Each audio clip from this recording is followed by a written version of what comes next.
মসজিদ কেবল নামাজের জায়গা নয়, এটি মুসলমান সমাজের হৃদয় স্পন্দন। এটি একটি ইসলামী সমাজকেন্দ্র।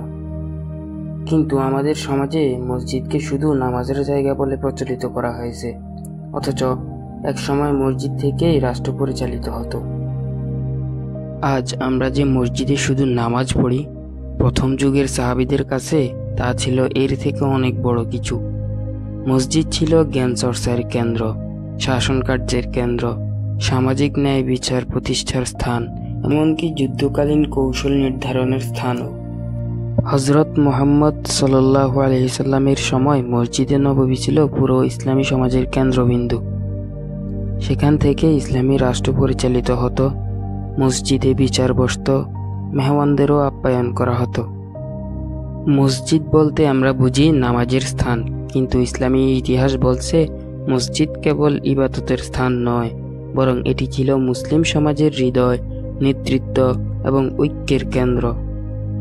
হযরত মুহাম্মদ সাল্লাল্লাহু আলাইহি সাল্লাম যখন মদিনায় হিজরত করলেন, তার প্রথম কাজ ছিল একটি মসজিদ নির্মাণ।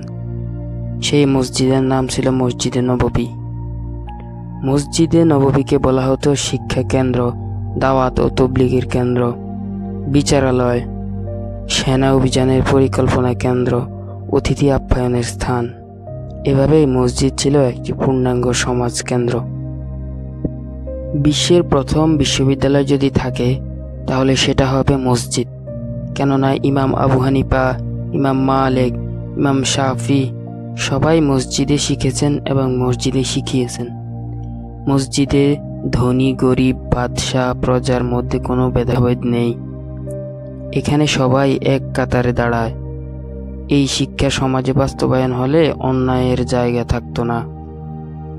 হযরত উমর রাদিয়াল্লাহু তাআলা আনহু বহুবার মসজিদে বসে জনসাধারণের সমস্যা শুনে সমাধান দিয়েছেন।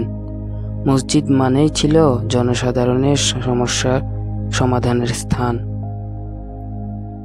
সেখানে বিয়ের কাবিন পড়া হতো, সেখানে যুদ্ধ হতো, সাহাবাদের সেবা হতো, সেখানে আবার মেহমানদের খাবারও দেওয়া হতো। সবই হতো মসজিদে। দুঃখজনক হলেও সত্য, আজ আমরা মসজিদকে কেবল নামাজের মধ্যেই সীমাবদ্ধ করে ফেলেছি। অথচ আমাদের উচিত ছিল মসজিদকে আবার সেই সমাজকেন্দ্রিক ভূমিকায় ফিরিয়ে আনা। তাহলে আজকে মসজিদ হতে পারে যুব সমাজকে গঠনের স্থান, নৈতিক শিক্ষা দেওয়ার কেন্দ্র, দরিদ্র বিমোচনে সহায়ক, নারী ও শিশুদের জন্য নিরাপদ জ্ঞান চর্চার কেন্দ্র।